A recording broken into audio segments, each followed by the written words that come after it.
क्या आप कभी एक ऐसे लाइट हाउस के बारे में सोच सकते हैं जो समंदर के बीच में खड़ा है, लेकिन वहाँ कोई नहीं जाता? आज की कहानी है एक पुराने लाइट हाउस की, जो सिर्फ एक बिल्डिंग नहीं बल्कि अंदर कई राज छुपाए बैठा है। ये कहानी है राज और मीरा की, जो इस लाइट हाउस के रहस्य को सुलझाने निकले, लेकिन जो उन्होंने वहाँ देखा उसने उनका जीवन हमेशा के लिए बदल दिया। राज और मीरा एक एडवेंचरस कपल था। दोनों को पुरानी और मिस्टीरियस जगह एक्सप्लोर करना बहुत पसंद था। एक दिन उन्हें एक पुराने रिकॉर्ड में एक लाइट हाउस के बारे में पता चला, जो एक छोटी सी आइलैंड पार था। इस लाइट हाउस के बारे में कहा जाता था कि वहाँ से जो भी गया कभी वापस नहीं आया।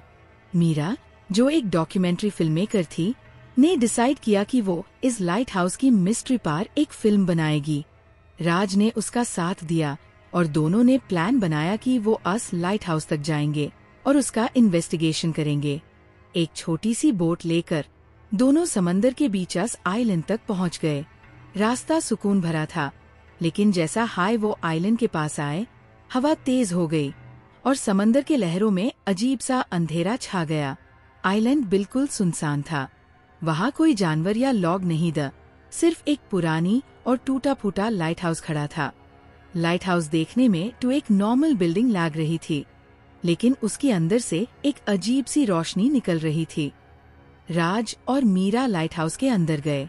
अंदर हर तरफ पुरानी चीजें थी, डस्टी फर्नीचर, पुराने मैप्स और एक डायरी। डायरी एक लाइट हाउस कीपर की थी, जो लिखा था, इस जगह का राज सिर्फ वो समझ सकता है जो इसके अंदर के आखिरी कमरे तक पहुंच सके, लेकिन हर कदम पार मौत का खतरा होगा। मीरा ने डायरी पढ़ते हाई डिसाइड किया कि वो आखिरी कमरे तक जरूर जाएगी। राज थोड़ा हेजिटेंट था, लेकिन उसने मीरा का साथ दिया। लाइट हाउस का पहला फ्लोर एक पजल रूम था। हर तरफ पुरानी क्लॉक्स थी, लेकिन सभी क्लॉक्स अलग अलग टाइम दिखाती थी। एक नोट था जो कहता था, जो टाइम लाइट हाउस का सच बताएगा वही तुम्हें अगली फ्लोर तक ले जाएगा। मीरा ने डायरी को दोबारा पढ़ा और देखा कि एक पर्टिकुलर टाइम हर पेज पर लिखा था, 11:11। उसने क्लॉक को 11:11 पर सेट किया और एक सीक्रेट डोर खुल गया। दूसरे फ्लोर पर पहुंचते हाय उनका सामना एक शैडोई फिगर से हुआ। वो एक औरत का भूत था, जो लाइट हाउस कीपर की बेटी थी।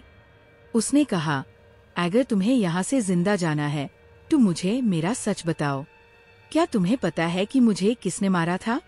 राज और मीरा डायरी के पेजेस को दोबारा पढ़ते हैं और समझते हैं कि लाइट हाउस कीपर के असिस्टेंट ने उससे मारा था, क्योंकि वो इस लाइट हाउस के सीक्रेट को बेचना चाहता था। जब मीरा ने इस भूत से ये बात कही तो वो भूत गायब हो गया और एक और सीक्रेट डोर खुल गया। अब दोनों थर्ड फ्लोर तक पहुंच गए। वहाँ एक बड़ा सा लॉक चेस्ट था। चेस्ट के पास एक नोट था जो कहता था, जो सही चाबी चुनेगा उसका जीवन रहेगा, जो गलत चाबी उठाएगा वो इस लाइट हाउस का हिस्सा बन जाएगा। वहाँ 7 चाबियां थी, लेकिन सिर्फ एक सही थी। डायरी के अंदर एक और क्लू छुपा था, जो बताता था कि चाबी के ऊपर एक स्टार का निशान होगा। मीरा और राज ने वो चाबी ढूंढी और चेस्ट को खोल दिया। चेस्ट के अंदर एक एंशिएंट मैप था, जो एक और छुपी हुई जगह का राज बताता था। लेकिन तभी पूरे लाइट हाउस में अर्थक्वेक जैसा होने लगा। राज और मीरा ने समझा कि लाइट हाउस उन्हें वहाँ से निकलने नहीं देगा। दोनों ने जल्दी से मैप उठाया और वापस नीचे की तरफ भागने लगे।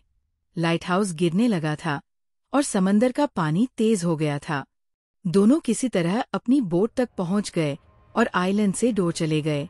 वापस घर आने के बाद उन्होंने रियलाइज की जो मैप उन्होंने पाया था वो सिर्फ एक जगह का नहीं, बल्कि कई ऐसे और रहस्यमयी जगहों का राज था।